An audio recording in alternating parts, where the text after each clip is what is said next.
The last word starts right now with Jacob Sobroff in for Lawrence. Hey, Jacob, I'm so happy to see you sitting in that chair on the other side.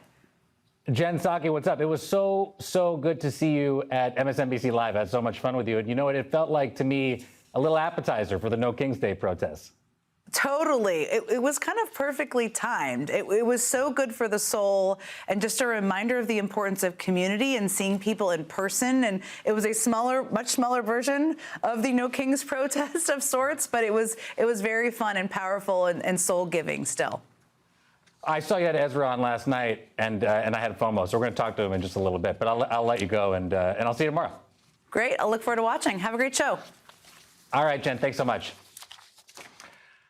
On the 22nd day of the government shutdown, with millions of Americans hurting, Donald Trump continues to take a wrecking ball to the White House.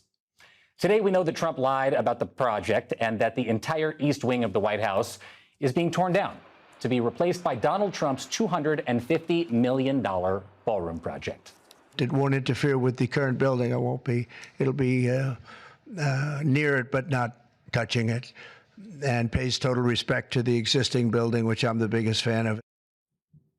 He's the biggest fan of it. The National Trust for Historic Preservation, a nonprofit agency created by Congress to protect and preserve historic buildings, warned this, quote, "We are deeply concerned that the massing and the height of the proposed new construction will overwhelm the White House itself. We respectfully urge the administration and the National Park Service to pause demolition until plans for the proposed ballroom go through the legally required public review process, including consultation and review by the National Capital Planning Commission and the Commission of Fine Arts, and to invite comment from the public." 4 days after 7 million Americans took part in the No Kings protests against Donald Trump's authoritarianism, Donald Trump is insisting that he doesn't need approval from the National Capital Planning Commission, that the agency approves renovations for federal buildings, and he doesn't need their approval at all. Today, Republican Senator Thom Tillis said this. We're talking about building a ballroom when we're trying to get the economy squared away. Timing's bad. New polling today shows that nearly 65% of Americans believe that under Donald Trump, the economy is headed in the wrong direction. 65%. That number includes nearly 1/3 of Republicans who are not happy with the Trump economy. All of this as 42 million Americans are at risk of losing critical food assistance if the shutdown continues. State officials have begun issuing warnings to Americans who rely on Supplemental Nutrition Assistance Program benefits to pay for groceries that they may be forced to suspend SNAP benefits after November 1st. That includes states that voted for Donald Trump. States like Oklahoma, Pennsylvania, Kansas, Texas, Missouri. While Republicans will not negotiate with Democrats who won't vote for a bill to reopen the government unless it includes demands to extend tax credits in the Affordable Care Act. According to a Kaiser Family Foundation analysis, the expiration of the enhanced premium tax credits is estimated to more than double what subsidized enrollees currently pay annually for their premiums. That is a 114% increase from an average of $888 in 2025 to $1,904 in 2026. The Washington Post reports, quote, "The situation is particularly acute in Georgia, which recorded the second highest enrollment of any state-run marketplace this year and posted prices for 2026 earlier in October. About 96% of marketplace enrollees in Georgia received subsidies this year, according to the Center on Budget and Policy Priorities. Now, Georgians browsing the state website are seeing estimated monthly costs double or even triple, depending on their incomes, as lower subsidy thresholds resume. For example, a family of four earning $82,000 a year in Georgia could see their annual premium double to around $7,000 for a plan with mid-range coverage. According to a CBPP analysis, that family, if they earned $130,000, they would have to pay the full cost of the annual premium, about $24,000 instead of $11,000. It's a similar story in other states, where people in higher income tiers will see especially big premium increases as they become ineligible for subsidies. A 60-year-old couple earning $85,000 may have to pay $31,000 for a plan in Kentucky. $28,000 for a plan in Oregon, and $44,000 for a plan in Vermont, according to CBPP. And now, while millions of Americans are struggling to put food on the table, struggling to pay for health care, Donald Trump wants taxpayers to pay him $230 million in compensation for the federal investigations into him, according to the New York Times. Today, the New York Times editorial board writes in an article titled, "Trump wants the American people to pay him $230 million." Quote, "The larger point is not about the two investigations or the supposed damage to him. Even if the cases against him had been weaker than they were, and even if he could point to personal damage, he should not be using his power as president to award himself damages. His demand for a $230 million payment from American taxpayers fits with an unconscionable pattern of self-dealing by the president and his family.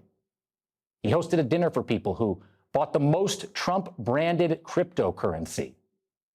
His company, the Trump Organization, is collaborating on real estate projects with Middle Eastern countries that rely on the United States in many ways. He is engaged in similar conflicts of interest with Serbia and Vietnam. The list goes on and on. Mr. Trump should not profit from his presidency. He should pay a political price for his brazen corruption. Instead, he is telling American taxpayers to pay a price directly to him. That is the kind of authoritarian grift that drove 7 million Americans across every state in the union on Saturday to protest against Donald Trump." Tell me what brings you out and to be inside this hot unicorn costume today. Well, we're here to represent the loving, hardworking community of Los Angeles. We're here peacefully protesting, looking as ridiculous as we can, just so maybe we appeal to the president, because he is a ridiculous leader that is normalizing abuse of power, and we cannot stand and act like nothing is happening.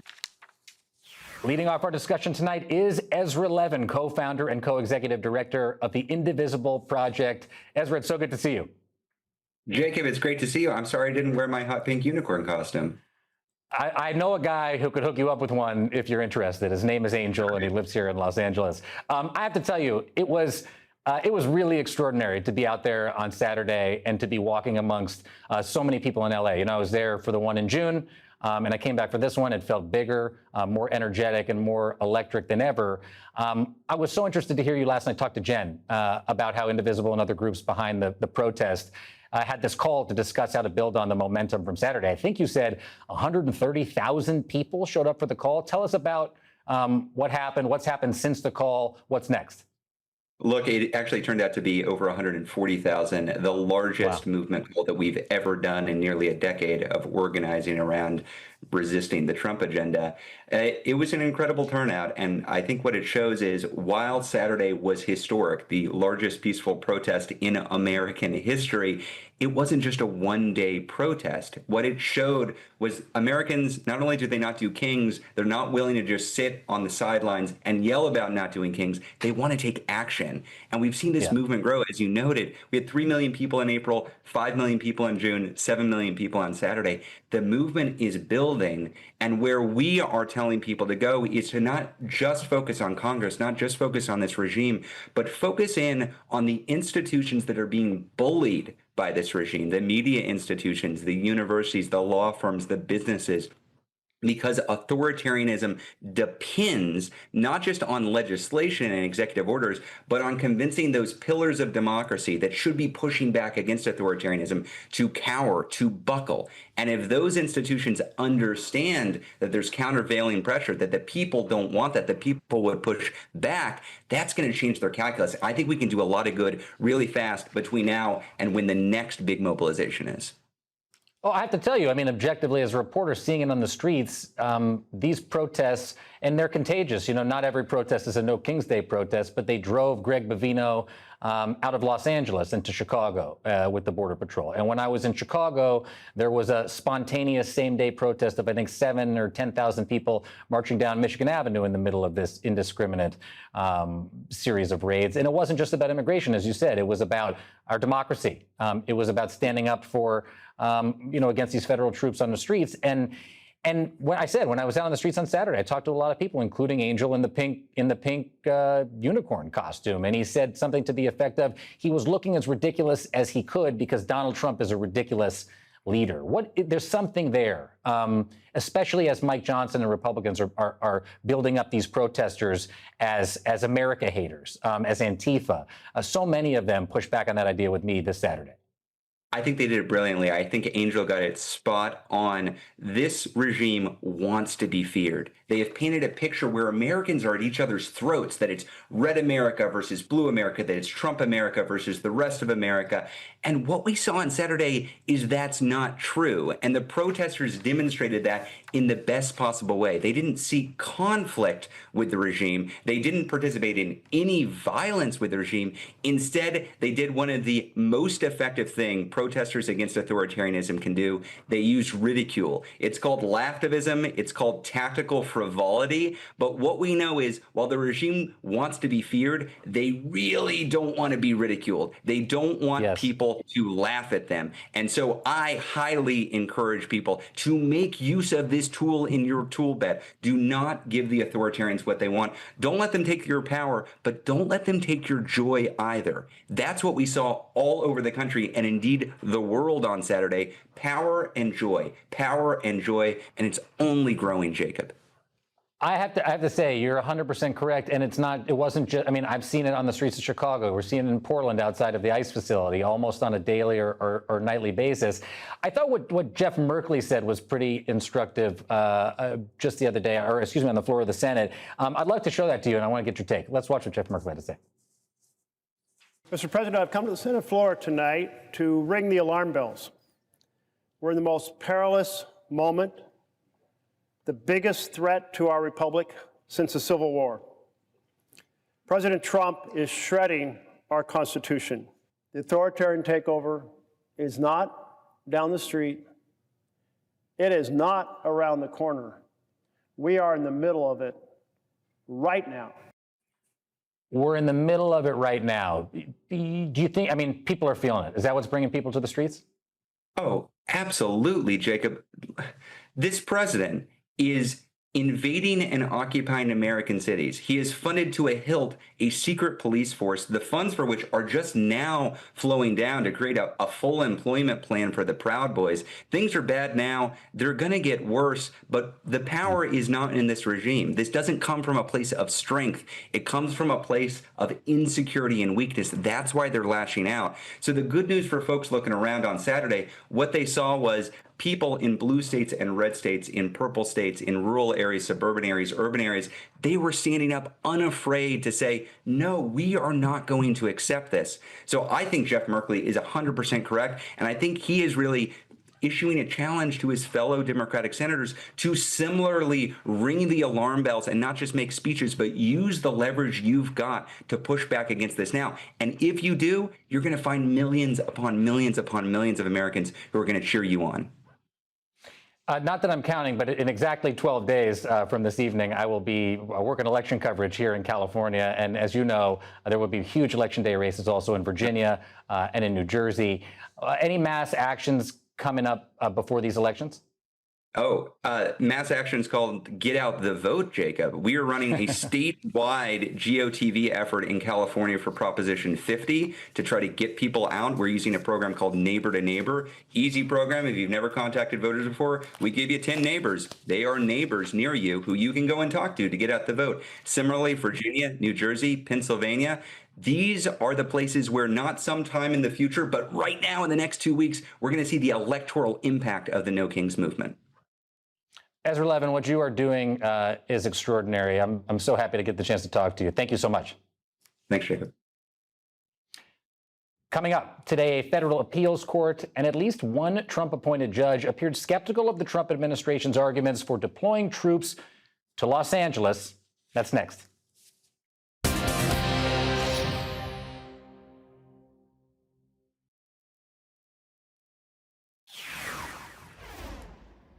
It all started in Los Angeles, California. That was the first democratically led U.S. city where Donald Trump claimed he could federalize and deploy National Guard troops. After thousands of protesters took to the streets against the administration's immigration raids, of places like Home Depot parking lots, the Garment District, and even schools. The National Guard did a lot of standing around in Los Angeles, even though Donald Trump claimed they were necessary to squash protests that he deemed amounted to an invasion or a rebellion. The state of California sued, and a federal judge ruled Donald Trump violated a law barring the use of soldiers for civilian law enforcement. Today, a 3-judge panel on the Ninth Circuit Court of Appeals heard oral arguments questioning Donald Trump's authority to send those National Guard troops to Los Angeles. Trump-appointed Judge Eric Miller pressed the Trump administration on whether the extent of the protests in Los Angeles amounted to an invasion or a rebellion.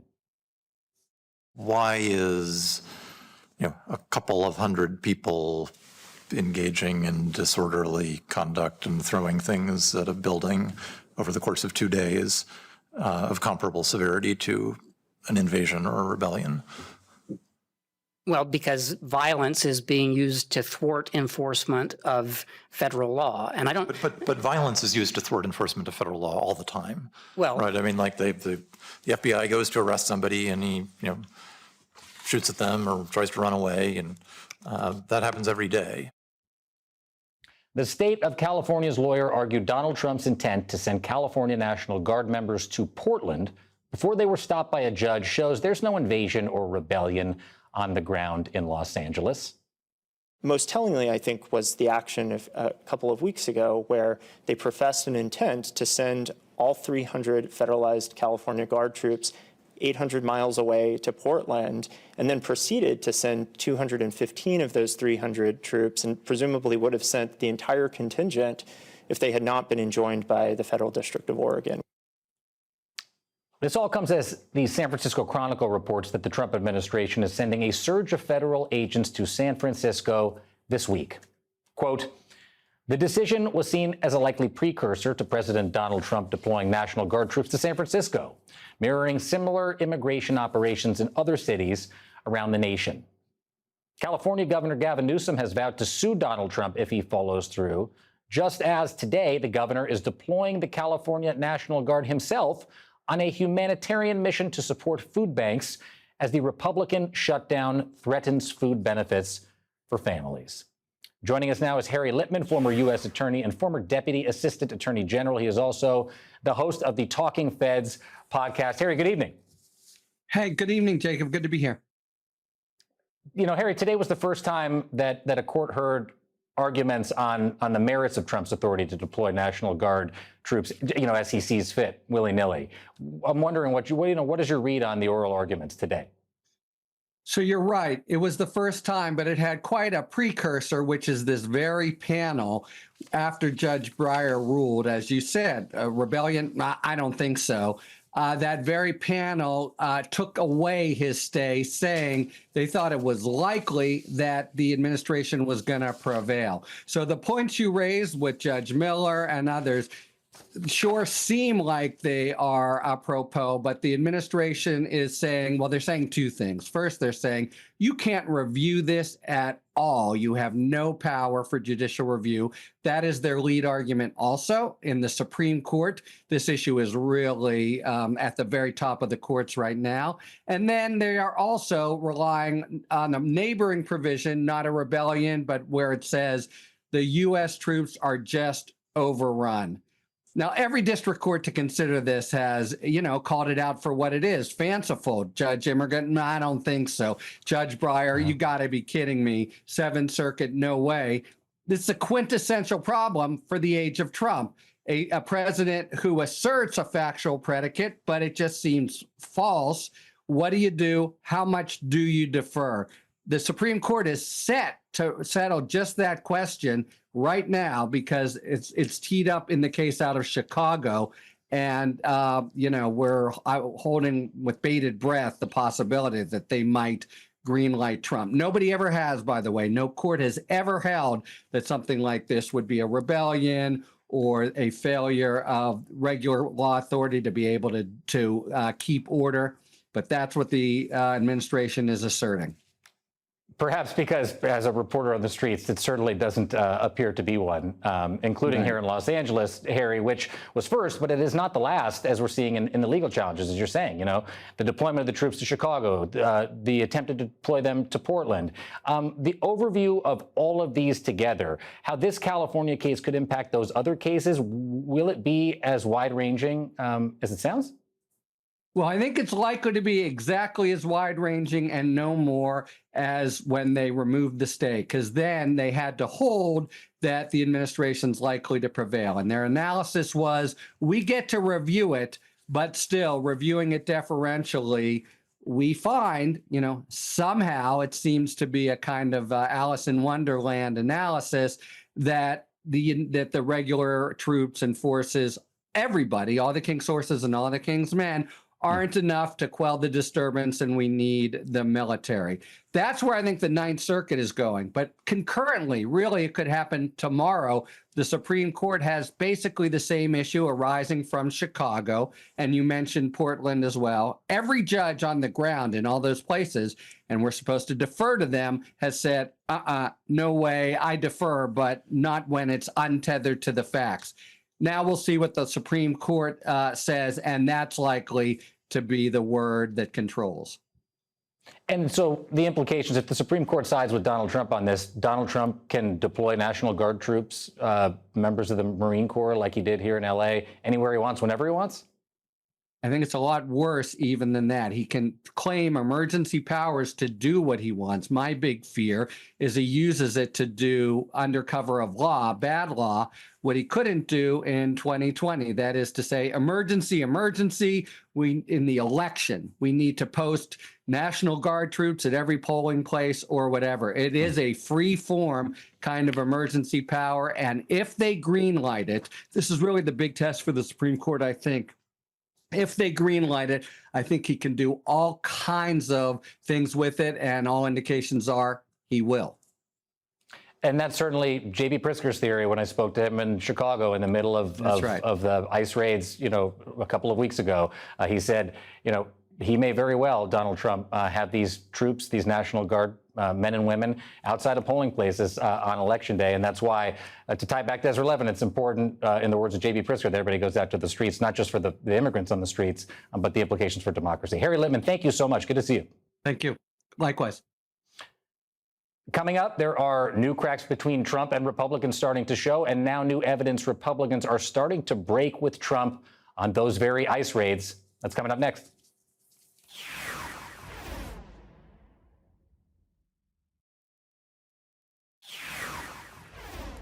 Los Angeles was the first city that Trump attacked, attempting to put National Guard troops on the streets of LA and unleashing ICE in downtown, at Dodger Stadium, and in parks like the one that surrounds the Wilshire Federal Building.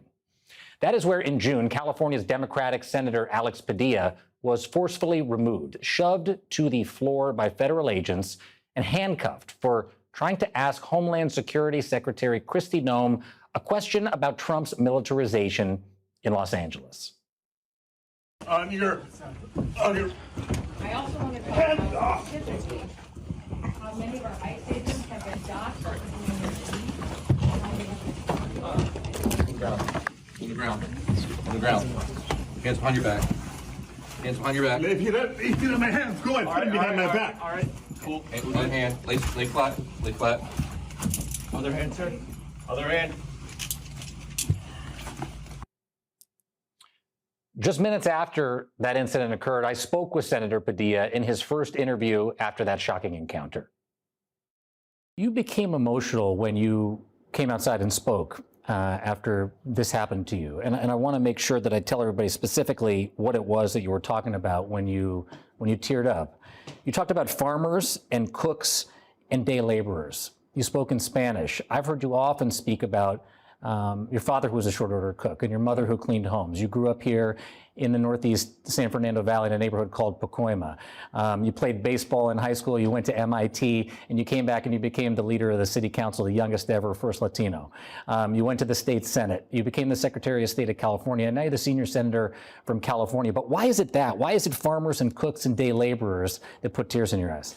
Because I understand their plight.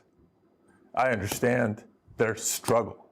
I understand their sacrifice to just find the American dream, a good opportunity, maybe a good job, the ability to raise a family and have the next generation have it a little bit better than you did. And so for all the talk about immigration, the misinformation, disinformation about invasions and insurrections, it's all BS coming from Trump. As I said before, if all they were going to do is target violent, dangerous criminals, true threats to our national security, that'd be one thing. Nobody has a disagreement there. But what's happening in practice is so many, yes, maybe undocumented immigrants, but who are otherwise law-abiding, peaceful, and hardworking. To think this administration changed policy for federal agents to enter schools, houses of worship, let alone workplaces. If immigrants are that bad, why is that where you're looking for them? And as I take a step back and take a deep breath, I get to remind everybody, this is the state of California. Not only the most populous state in the nation, the most diverse state in the nation, home to more immigrants than any state in the nation, mostly documented immigrants, legal immigrants, but yeah, there's a good number of undocumented immigrants. But this is also California, that's the largest economy of any state in the nation, fourth largest economy in the world. It's not despite the immigrant population, it's because of the contributions of so many immigrants as a workforce, as consumers, as entrepreneurs. Listen to what he said there. Senator Padilla was the first one to say it. But now polls show the public has turned on Trump on immigration. 57% say the country is headed in the wrong direction on immigration. 57%, including 18% of Republicans. And today, Republican Congresswoman Maria Salazar, who represents a heavily Hispanic district in Florida, basically admitted ICE is going after, quote, good hombres. I don't like the optics. But ICE is doing its job. I'm not saying anything against Holman. Holman is a good man. All I'm saying is that we need to change the law. Kristi Noem said it. We need to change the law so then ICE will do another type of raid and concentrate only on Tren de Aragua, not on the good hombres who are cleaning up the bathrooms or picking up the jalapeno peppers. That's what ICE needs to concentrate on.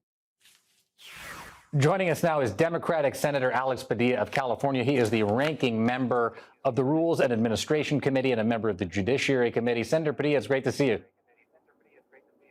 Good to see you again, Jacob. What was Congresswoman Salazar talking about? Well, as I see that clip, Jacob, the first thing I think is, well, we got one. We got one to say publicly what so many are saying privately. There has to be a better way, one that respects the rule of law, two, that is smarter when it comes to immigration policy, right? She said in different words what I said in the interview with you months ago.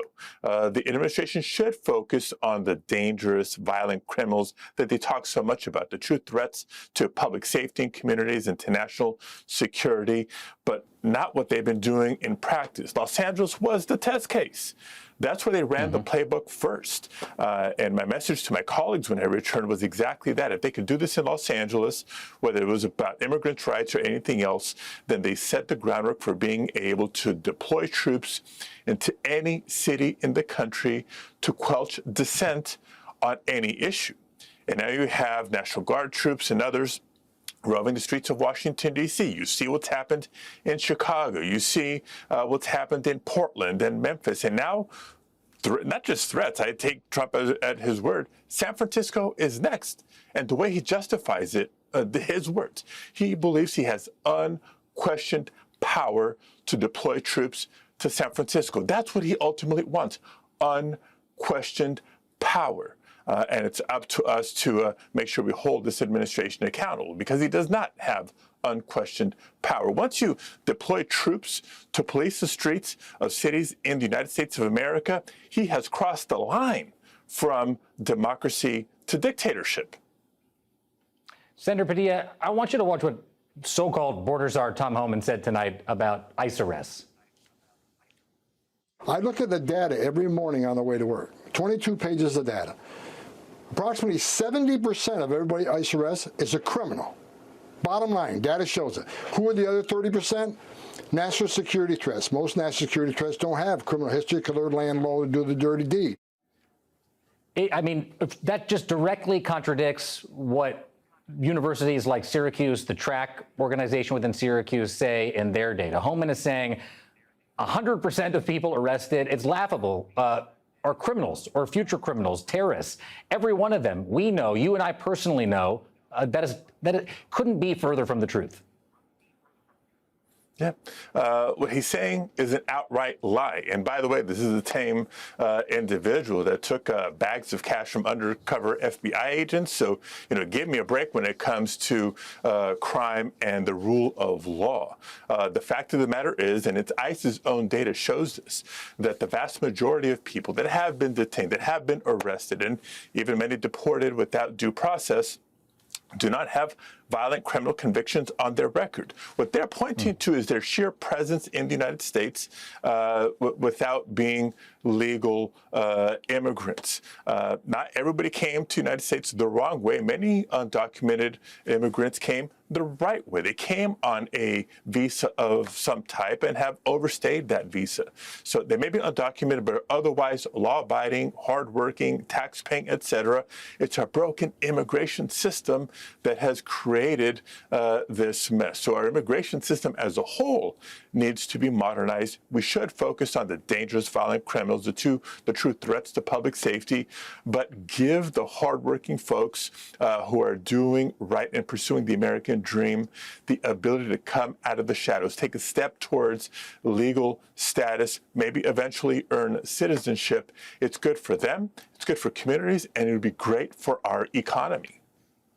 Instead, they're deporting 17-year-olds like Nori Santai Ramos, who went to the Miguel Contreras Learning Complex with her mother, Estela, only to have her mother, Estela, die, and Nori to be alone in Guatemala. Our viewers are familiar with that story. But you're right. There are countless stories like Nori that we have not heard about yet. I wanted to ask you, Senator Padilla, about the National Guard, because I have talked to troops here in Los Angeles, both the Guard and the Marines, who told me that they feel like they're basically being asked to wage war on their own communities, stand in between those ICE agents, and in some cases, if not literally their brothers and sisters, their neighbors. What are you hearing from Guard members here in California, and what does it do for the morale inside the ranks? Morale is extremely low.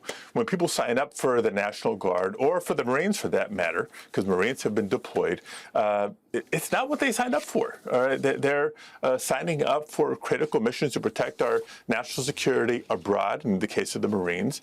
National Guard men and women usually have very critical missions that they're assigned to. In certain parts of the year, it's wildfire mitigation measures to help prepare for hot, dry summers and the risk of tremendous wildfires. Other times of the year, it could be, projects to help control against the threat of flash flooding, things like that. Or, given the cuts to nutrition assistance programs, Governor Newsom is now deploying the Guard to food banks, as he did during the COVID-19 pandemic. That's the kind of work National Guard's women and men, those service members, sign up to do, not to be pitted against their friends and neighbors, and to implement Donald Trump's mass deportation agenda, but it just speaks volumes about the abuse of power that is seeing no end in this White House. You mentioned how the National Guard troops would, in some cases, right now, at this very minute, be engaged in wildfire mitigation, looking to protect against the next Palisades fire or Eaton fire, the costliest wildfire event in American history at this point. I saw you out here during the fires as I covered them, and you walked around your own communities. You've been very actively engaged, and I want to ask you about this. In the aftermath of this fire and preventing future ones, you have a bipartisan bill. It's called Fix Our Forests Act, which advanced out of committee. Talk to me about this bill. How will it actually change the federal response to wildfires? Sure. No, I appreciate the question because, look, despite the political environment that we're in, despite the government shutdown that is hurting a lot of people, especially federal workers that are asked to work without paychecks, we still have to try to keep making progress on issues that are important for, families who live in areas prone to wildfires, for example. So to find bipartisan support to advance measures that could expedite the fuel breaks, for example, one common sense practice, not just during the course of a big fire to contain it sooner rather than later, but to prevent fires from either happening in the first place or from becoming small fires to being large fires. The establishment of a wildfire intelligence center, bringing together the experience and the expertise of wildfires from across the federal government with state partners into one location so we can maximize our strategy, maximize not just prevention, but response when fires do happen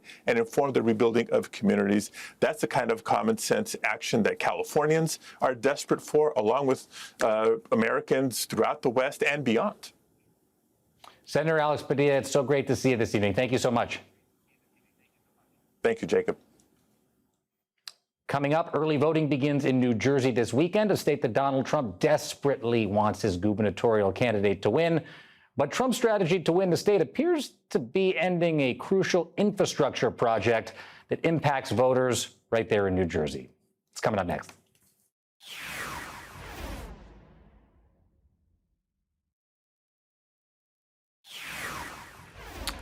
Early voting starts Saturday in New Jersey, where a new poll of the governor's race shows Democratic Congresswoman Mikey Sherrill with a 5-point lead over Trump-backed Republican Jack Ciattarelli.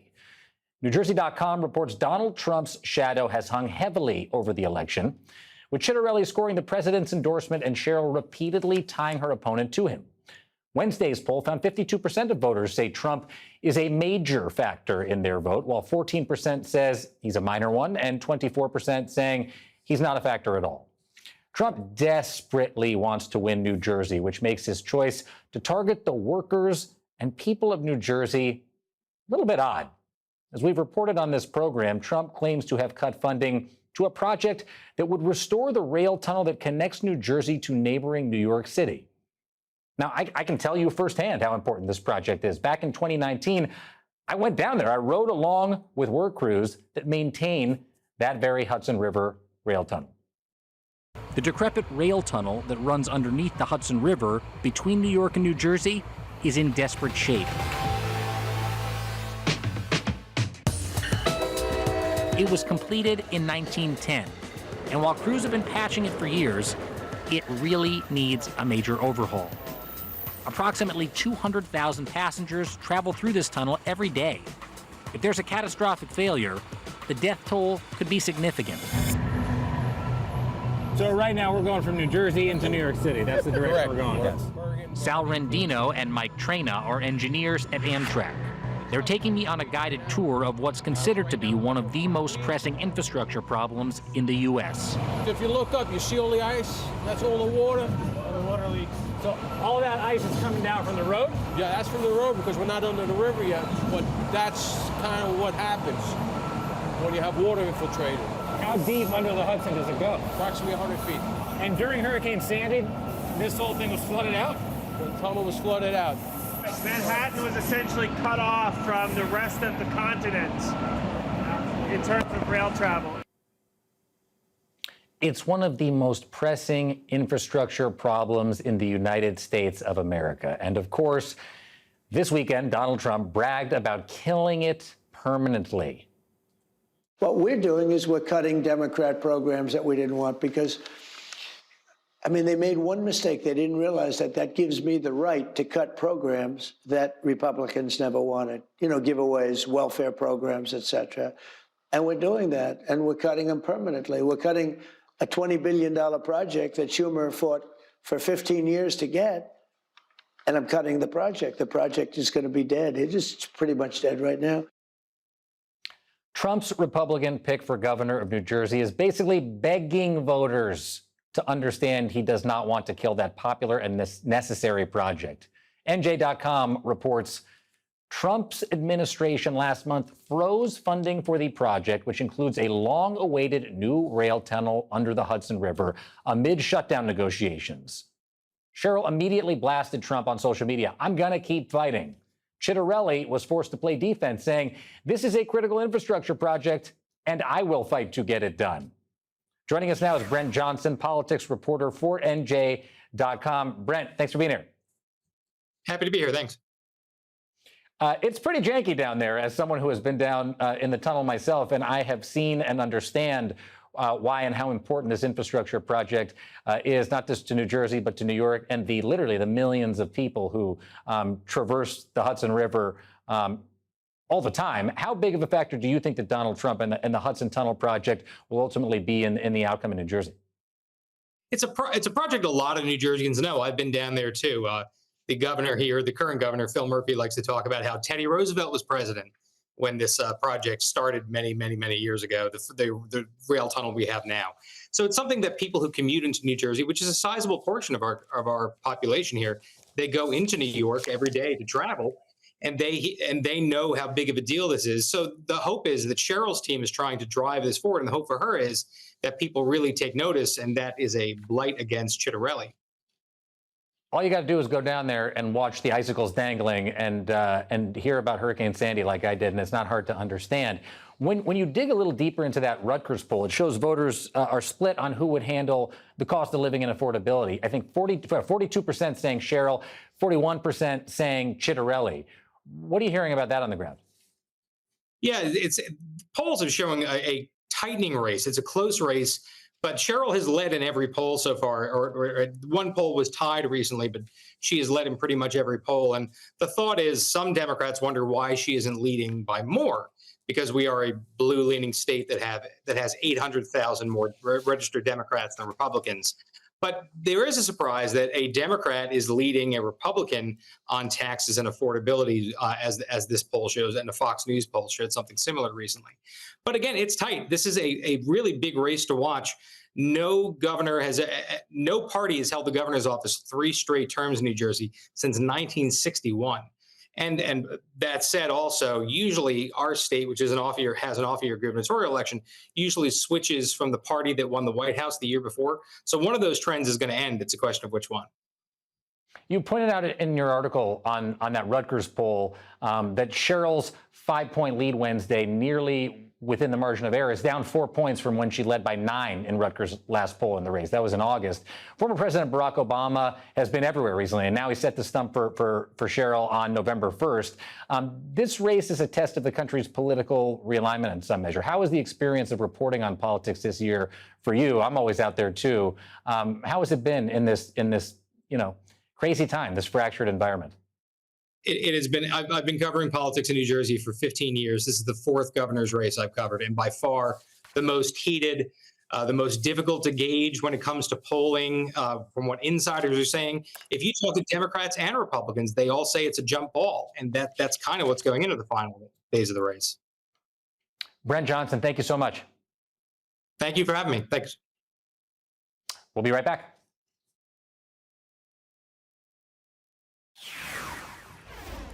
That is tonight's last word.